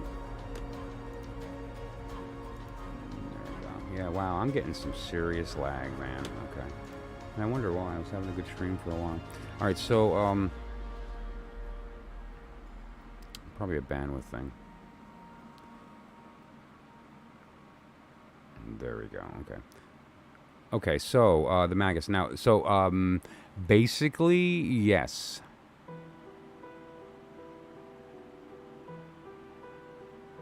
Okay, basically, yes. The answer, when you get that card for a yes or no question, then that's a yes. I'm going to just leave that out just in case we need tarot for anything else. So, yeah, the person you're thinking is the person in this reading. And now, I have a question, which is, what are they bluffing about? Right? Like, what's going on? Like, why? What are they? What's the lie? Right? So let's find out about that. And in the meantime, if there's anything else that you'd like to ask, go ahead and formulate the question and type it in the chat while I shuffle. And then I want to determine what is he lying about, right? Because that's, you know, I don't know. It just seems like whoever this person is that has this thing that they're kind of being dishonest about, maybe. What is it they're being dishonest about?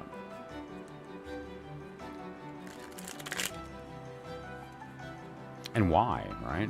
Like, I think the why is an important question, because maybe they're doing it because they really like you. Maybe they're doing it because they have an insecurity that they are hiding. Maybe they're doing it because of 100 and other reasons. Maybe they're doing it because they're a player and they just don't want, you know, you to think that. Sure, yeah. Okay. Well, as far as working out is concerned, we now have a new piece of knowledge, which is that there's a person in your mind that we know this reading is about. And so if you happen to know their birthday, we can do a super fast horoscope on that. And then let's look at this too. I want to look at the bluff card. And I apologize to everybody out there if I'm dropping frames or it's getting laggy. For some reason, my processor is like blowing up. I'm at 41%. Let me guess. Am I getting a Windows update? Okay. Anyway, so let's see here. Thank you, Mahesh. I really appreciate that. Okay. So February 6th. First, in the meantime, let's find the date there, right? So wheel. February 6th. Okay. So that's a 6 of Swords. Let's jump to your... Okay.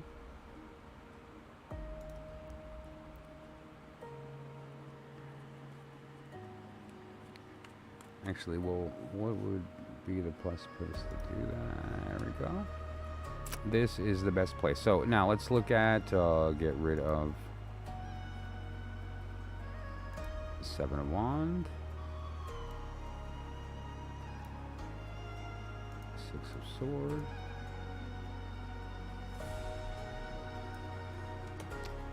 Okay. Let's get rid of your major just for this circumstance. So just like the little mini horoscope here. Sight unseen, no knowledge, no nothing. Basically what you have is that you have a married couple with a child traveling for business, doing really good. Knocking it out of the park. That's the energy of that. And so when you ask the question, are we going to work out? That look, these two cards together are a very, very positive omen together. Much abundance. So yeah, you guys would do all right. Okay, so then that said, let's take a peek at... Yeah. What is this guy bluffing about? Or girl? This person. What are they bluffing about? Authority. Mars in Capricorn. They have less control than you think. They're talking a portion of themselves up more than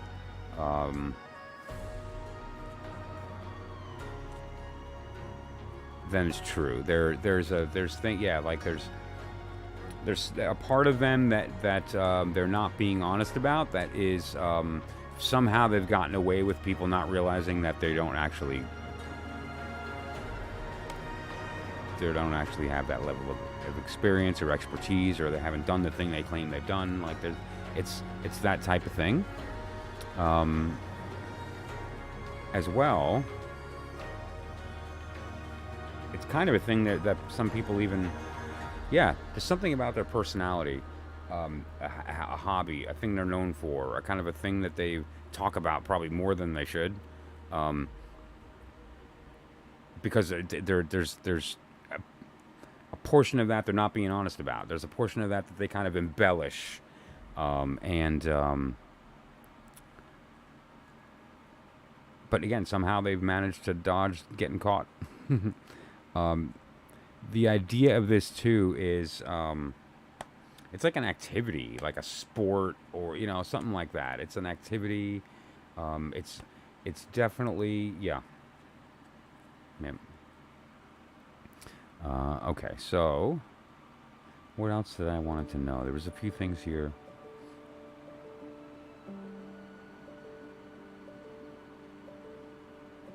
Here as well, like physical compatibility. Just because you may have a talent for, uh, um, um, knowing what somebody wants kind of inside, um, and giving it to them doesn't always mean that they're going to be able to reciprocate that, and you feel like that was beneficial. Not everyone's always going to be able to give you back what you give them. And so, and ain't that the truth, right? But so that said, though, let's see if there's a compatibility even to begin with between the two of you as far as the body. Okay, what we have here is Saturn in Pisces. Now, the word they use is loss, and this is a good thing, and let me tell you why. Because it's attached to this, which is the same idea of if you are able with your lover to let go of who you are, something very special can happen, okay? Because here's the reality. You are not who you are. You are who you're deciding to be right now, and you're pretending to be that. The personality is created by us. So what I mean by that is, not getting too deep, the thing that we really are is inside of that. It's covered by that. And it is seen and experiences the world through this fake story we tell about who we are. If we're able to get rid of that and just be the thing that we actually are, we lose all the things that hold us back from doing things we want to do but we're afraid for whatever reason, or things that we've always wanted to try but can't for whatever reason, or won't even allow ourselves to explore certain parts of our bodies physically. What this loss entails is losing all that so that you're just left with that thing. And when two people are able to do that together,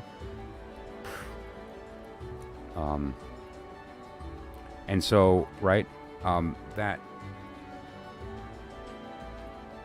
however, I will say this, there is this implication that it has to be elicited. It's not going to happen naturally. You have to allow it. You have to look inside and find out what those things are by letting go and giving yourself permission to entertain the ideas before you explore them. And when you find someone comfortable enough to do that with, then you can let this be realized. Let's do the same thing for the mind and soul.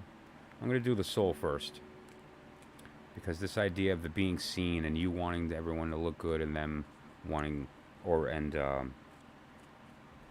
the aesthetic part, I'm curious how that is going to manifest within the relationship, because this is you with just you, right? So let's just to clarify, these three cards are not relationship related. They're just you personally.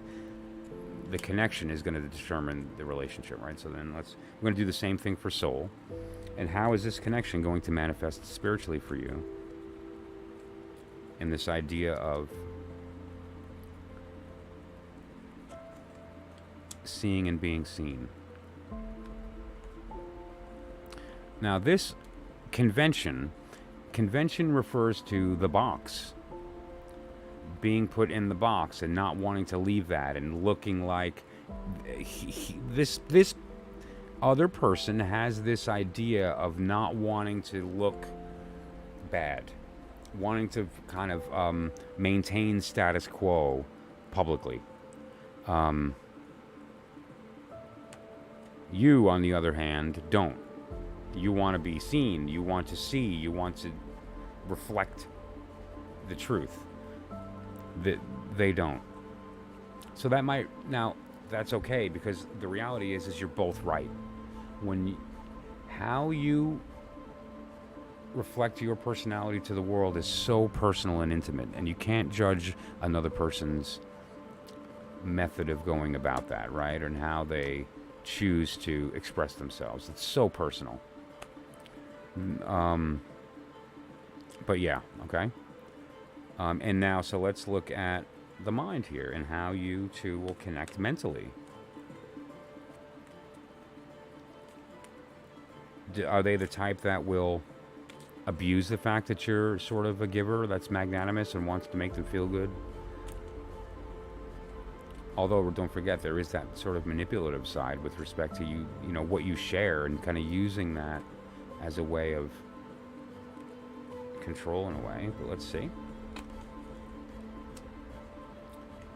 Saturn in Capricorn.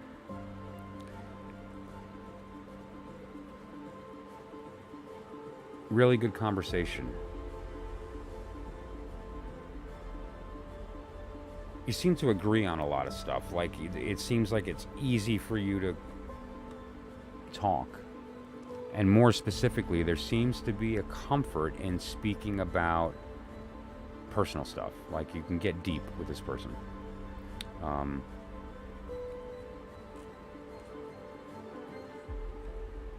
Mentally also, there's an idea of a mutual respect with certain subjects. Like, there's like, you agree on enough, but there's also an idea of, like, you both kind of respect and appreciate each other's decisions here. Oh, you're welcome, and thank you so much for the donation. Really, I appreciate that. So that said,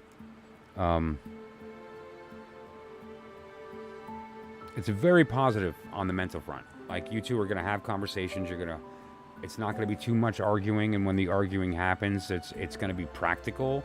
It's not like, I believe this and you believe that, so I'm going to fight with you. It's going to be more like, no, you know what? I just realized I actually am right and he's wrong, or she's right and that one's wrong, or we're both right or we're both wrong. But then you're going to argue the point and be like, no, actually, you know what? I looked it up and it turns out it's XYZ instead. Or, you know, oh, I heard on the news today that it turns out that's not the case and this is the case.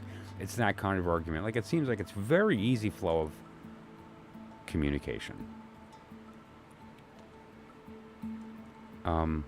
Okay, so Lisa, anything else that you want to cover with respect to the love reading? Any questions about them or you, or any questions about the mind, body, and soul connections?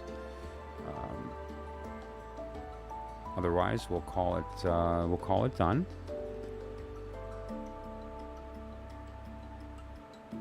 And if you'd like, what I'll do is I will take a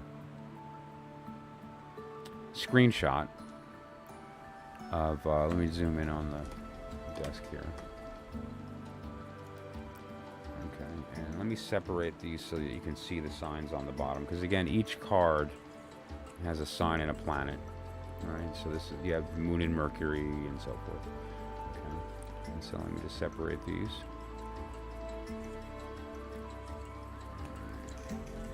So that this makes the sense of when I pulled it up. Okay.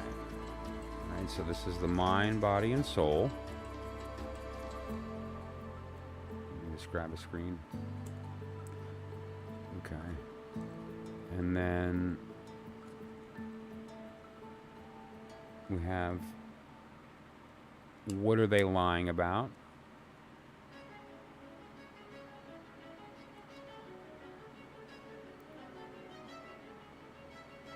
Okay, and then let's do the mind connection. I'll move this over just in case. Okay. And then we'll do the body connection.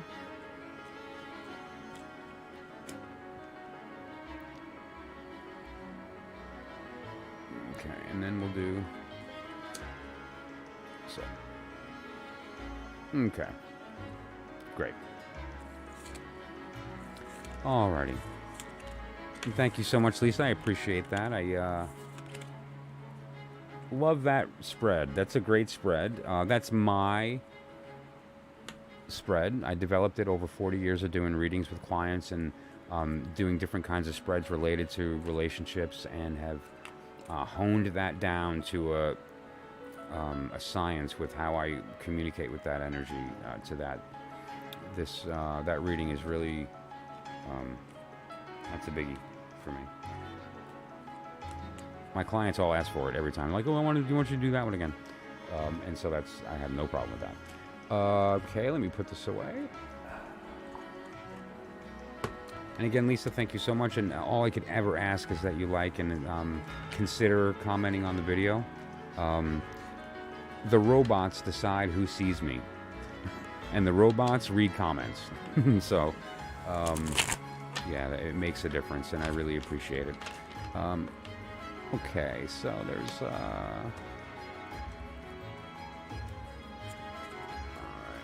And what I'll do, I'll message whatever platform you sent the donation through. I'll respond to that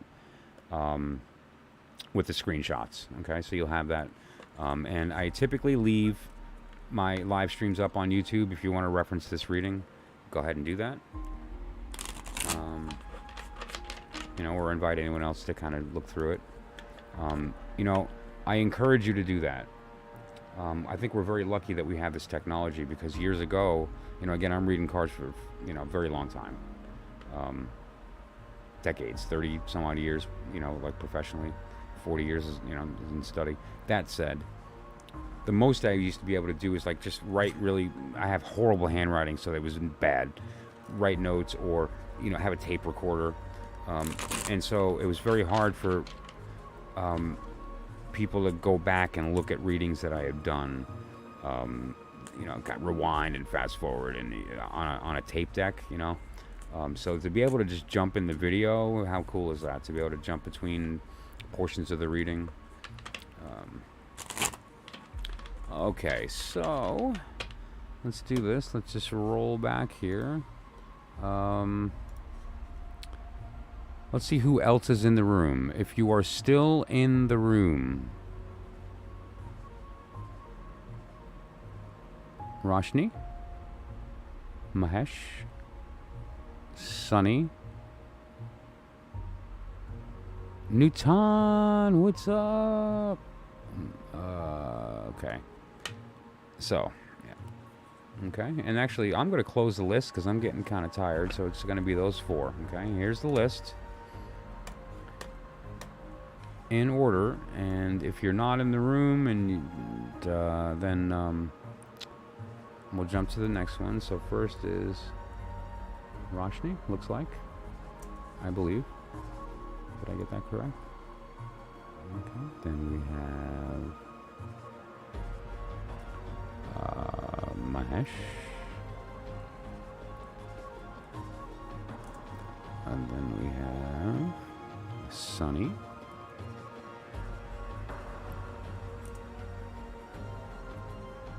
and Newton. Okay. Yep, that'll do it. Okay. List. Let me do that in caps. Closed.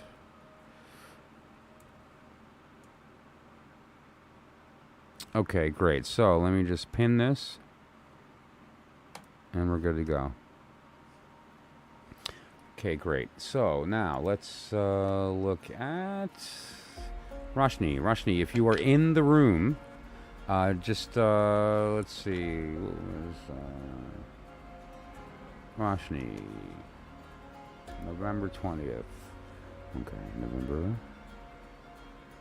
7 of Cup. Roshni, if you're in the room, 7 of Cup, let me know and I'll continue. If not, I'm going to move on to Mahesh, who is present. Mahesh, December 12th. Sagittarius in the house. And you are the 9 of Wand. 9 of Wand. Okay.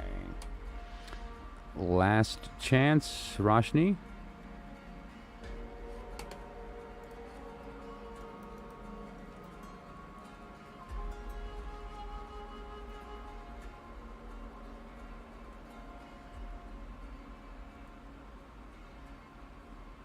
Oh, Sonny, you're on the list. Okay, Mahesh is a 9 of Wand. Okay, and you are Sagittarius, which is temperance, also called art in the Crowley-Thoth system. That is the 14th. Okay. And now let's pop these cards up. So first, let's get your birth card. And that is the 9 of Wands. Okay.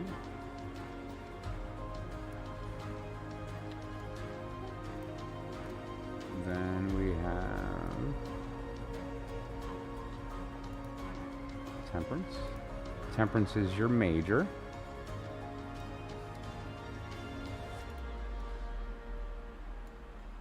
Okay, let me turn off that last one. Hang on, I got another card on there. It's blocking that, sorry.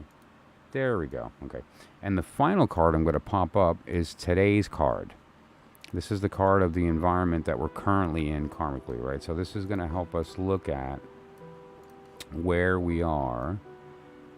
And so this is your personal message. This card does not change, incidentally. The 9 of Wands is your card. It's very similar to your astrological sign, and what this card represents is the state, the energy at the moment of your birth. And the Temperance, or the major in this case, is the same thing. What was the ruling energy at the time that you were born? And then we have the 7 of Wands, which is the current circumstance of where we are. So how this is read is you have the high ground. You are in a position of fearless action. Although there's all these things coming at you, you're going to just plow right through and get that done. The 9 of Wands is in a state of after the battle. All those people behind you have left the battle, but you stuck it through and you made it through. And in doing that, you've gained respect. You've gained personal respect. And Temperance in this particular circumstance represents the balance between enlightenment and the spiritual knowledge and mental knowledge. So now let's put that together here. Your 9 of Wands is the energy of your birth card, which in this particular circumstance is the idea of you're okay going through the battle, even if you know you're going to make it through alone, because you understand the work needs to be done, and that there's a balance between avoiding the work and doing it. What I would say now is that this is a good time to do that. So if you decided that now is the time to rest, it's okay. I would say spend the next several days until the period of around the 23rd in a state of rest with respect to heavier subjects, and kind of take a break for a couple days emotionally, and you can pick that back up around the period of the 23rd. Okay? So I hope that was insightful. Let's see, who is next on the list? Sunny 16. Raybach, I am about to kind of wrap up. But I do live stream every day. Or if you'd like, you can send me a message, either text or a voicemail to that phone number. Or you could direct message or email me at mcarrus@gmail. And can either book a reading or schedule a reading, and what we can do is have that reading done. Oh, you're quite welcome, Ash. We can have the reading live on the air. I can, pipe you through. You can call in if you'd like. And so we do have a couple of options there as well. And what was it you were interested in, Rebek? Were you interested in a full spread or a free message? And in the meantime, Sunny, let's take a look at your birthday here. January 16. Okay. Let's take a look. January 16. 4 of Pentacle. Okay, so.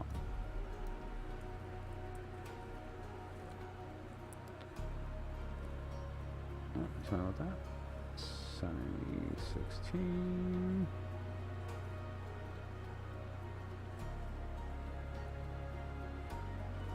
Okay, 4 of Pentacle. Okay. And let's see. Okay, give me just a moment.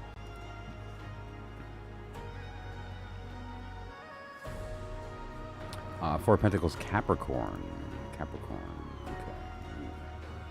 Let's see if anybody can guess what the major card is for Capricorn. Take a stab. What do you guys think it is? I'll type it in the meantime, but I won't save, so it pops up until you guess.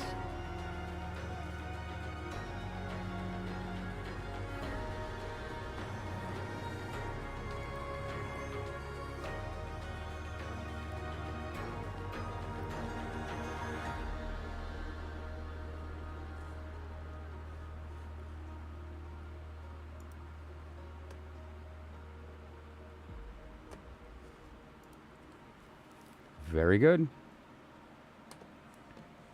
So, let's pop these cards out so you can look at them. I'm going to leave up the 7 because that's today's card. It's the same process of picking the card of your birth. You pick the card of today's date. All right, and so let's do 4 of Pentacle.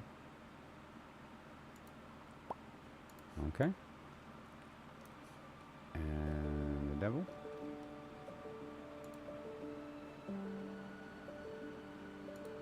Okay.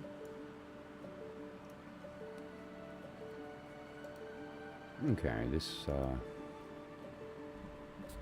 message is for Sunny.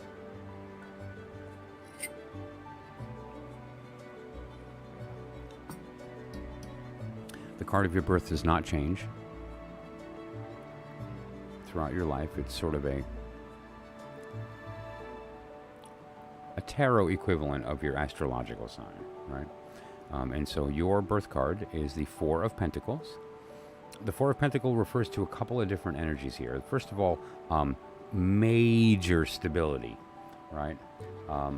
You know, the Pentacle is the sign of Earth, and that just in and of itself intrinsically sort of, if you consider the element of Earth, it's hard instead of soft. It's solid instead of malleable. It's under certain circumstances. Obviously, it does, like clay is soft, but as a general rule, right? Cool instead of warm, unless it's molten. But that said, right? So these are ideas of Earth.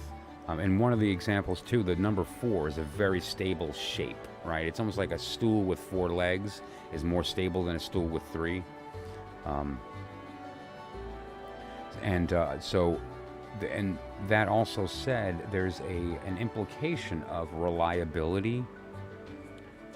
And so there are qualities at the moment that you were born that instill in you this idea of responsibility, of reliability, kind of doing what you say you're going to do. But there's also a sense sometimes of a stubbornness, and more importantly, holding things close to the chest, like not revealing too much unless you're comfortable, right? Like with friends, you're wide open, but with a stranger, sometimes you can kind of hold a little bit too much. Notice like there's under the feet, in the arms, in the head. There's also this idea is that you are very connected with your body, with the world, and are find comfort in that connection. And you know, so the physical reality is not an enemy to you,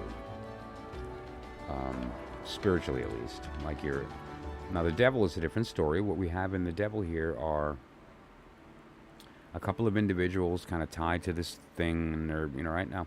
Here's the important thing about the Devil. If you look at the chain around their necks. It's actually loose. It's not tight. They could sort of take it off anytime they wanted and just walk out of the room, right? They're not actually being held. They're choosing to stay. And why would they do that?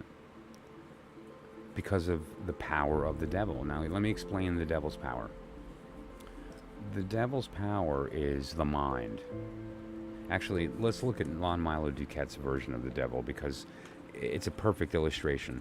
The devil in the card you're looking at on the screen is resting on a black block, and it's a very specific, esoteric, Kabbalistic, Masonic symbol. But that's not relevant to you. What's relevant is this. He's resting on the sword. The mind. That's the only thing the devil can control. The devil doesn't control your emotions. He controls your mind, which then directs your emotions. He controls your mind, so he directs your actions. Hello, Martinez. Good to see you. Unfortunately, the free list is closed. If you would like a reading, I have several options as far as donation, but the free list is currently closed right now. I'm going to be wrapping it up very soon, actually. So that said, the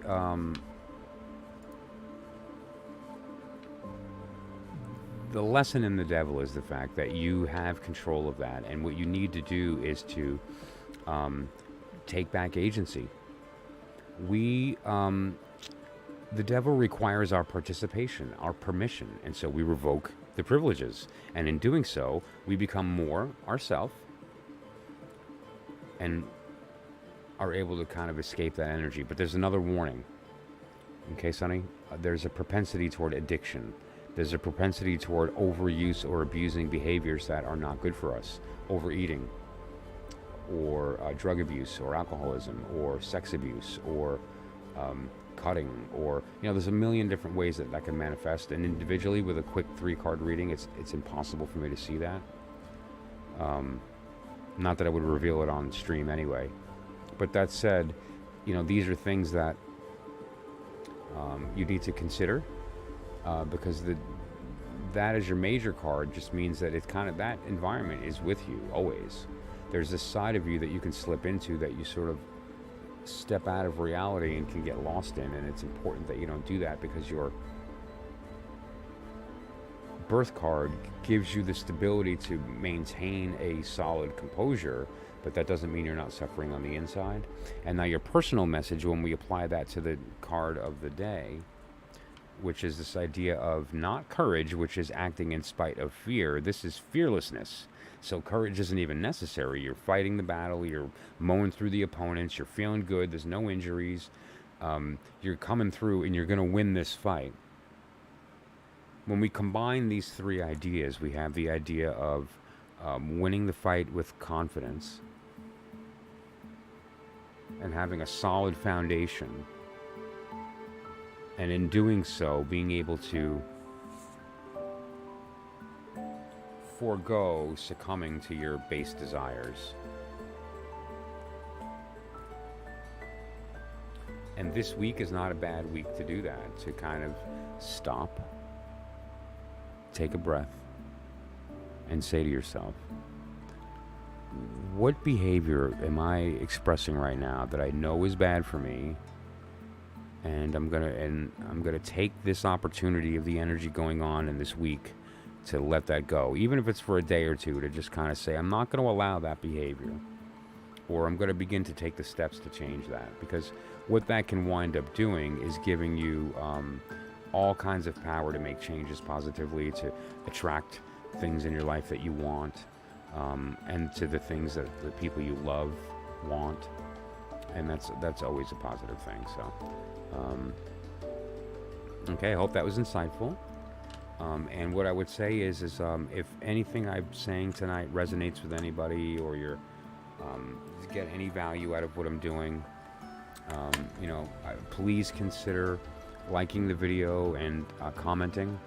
Commenting makes a huge difference. Like I've said before tonight, the robots decide who sees this video, and the robots read comments. So please And obviously any donation, even a silly dollar, makes me feel like that making an impact and this is worth doing. So I appreciate that. Now the final reading for the evening is going to be Newton, if you're in the room. Schlock, what's up? How's it going? Man, you just came in as soon as I'm about to leave. I'll throw you a card before I go, though. Newton, if you're in the room, let me know. Say hey.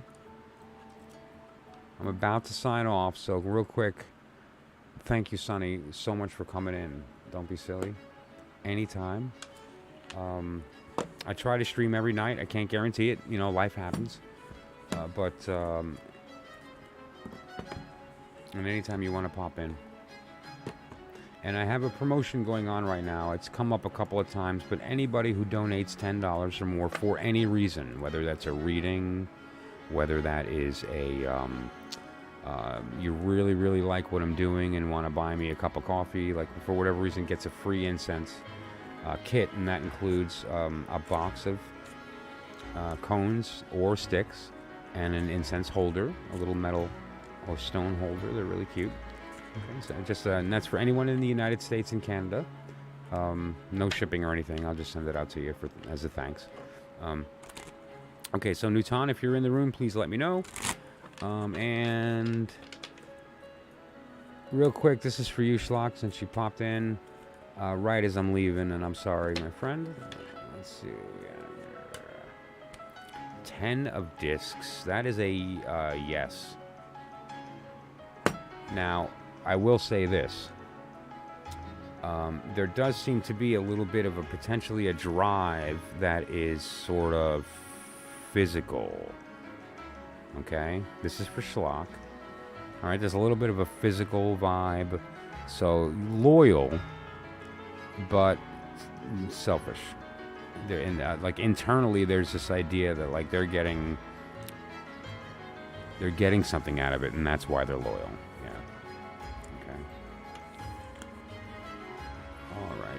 Okay, so I guess I missed. Yeah, okay. All right, so that said then, Rebecca, if you're in the room, let's see, did you put down your birthday? No. Okay, so here's the wheel, so if you'd like to take a look and see what your birthday is, or put it in there real quickly, Rebecca, if you're in the room. If not, then I'm going to sign off here shortly. It's been a pretty nice stream today. I really enjoyed the stream tonight. There seemed to be a very good energy in the room, which is usually the case. I don't know. It seems like I have a pretty good crowd. Oh, you made it. Okay, January 13th.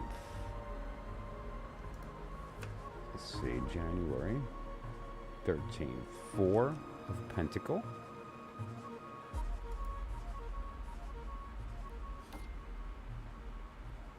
Where's the card table? Since I'm just going to jump on here. It's of Pentacle. Let's see.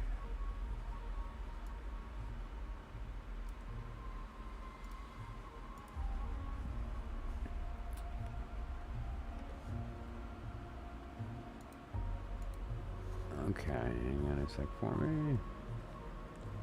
4 Pentacle. Yeah, okay.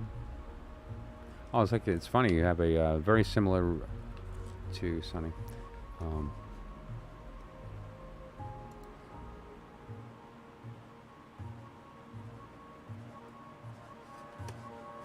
Alright, let's see.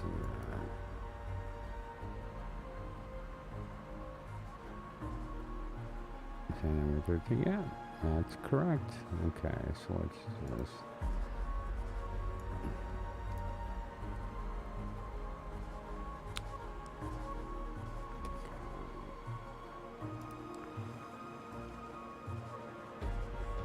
This is a very similar message with respect to the period of time that we're in right now. Okay? What you need to determine, the question here, and the difference between Sunny and Rebek, although this is a beautiful example that they got the same exact cards, but will have very different readings. What is your devil? Is it addiction? Is it overeating? Is it the way that you act or interact with the people around you? What is it, the thing that, right? Yeah. Well, the cards, it's determined by your birth too, so that's important. But everybody's devil is different. Everybody's, the thing you're holding in that middle card there is different for everybody. So you have to consider, like, what is the thing that you value physically?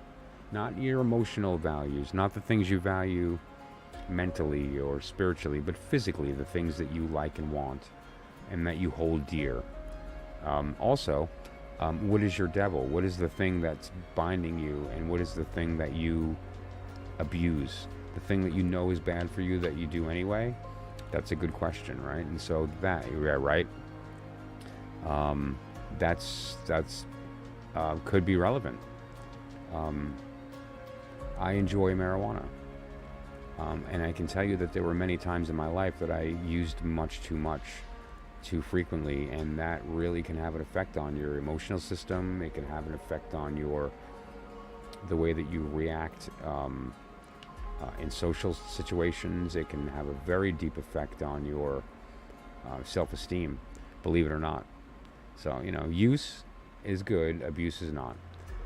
And that's an important point. But also, the idea here of the Four of Pentacles being your birth card has a lot to do with the fact that there is a part of you that strives to be reliable, that strives to do what you say you're going to do, and that is diligent in protecting the things that you hold dear. And so these are all good qualities. However, the devil allows you to forego that sometimes for this behavior, whatever it happens to be, whether it's probably not weed. I mean, unless it's really getting out of hand and is affecting your life, it's typically not that type of thing. I would say alcohol is an example. People who abuse alcohol would fall under that, or gambling, or sex addiction, or low self-esteem that forces you into some kind of not good for yourself behavior, right? So that's what needs to be looked at. But what I would say is as well, I am available if you wanted to look at like a mind, body, soul as an example, or even something like, for instance, the Celtic cross, which is a great reading for this type of idea. Building on the concept of your birth card and building on the concept of your sort of karmic consequence. So, okay. All right. Well, that said, though, I am definitely going to sign off. I'm exhausted. It's 4:30 in the morning where I live. I'm on the East Coast in the mountains of New York, upstate. And so it's time to go to sleep. But thank you to everyone who participated in the stream. It really means a lot. And if you found any value in what I'm doing, please give the video a like. And as well, please consider commenting. The comments mean so much. The reason you're looking at my video right now is because the robot let that happen, right? And the robots read the comments. And so if you're good to the comments, the robots will be good to me, and I can keep doing this. So thank you so much, and I appreciate that, Rebecca. You too. And everyone, have a good rest of your day. Thank you for joining in what I'm trying to do here. And have a great day. We'll see you next time. Thanks a lot, guys.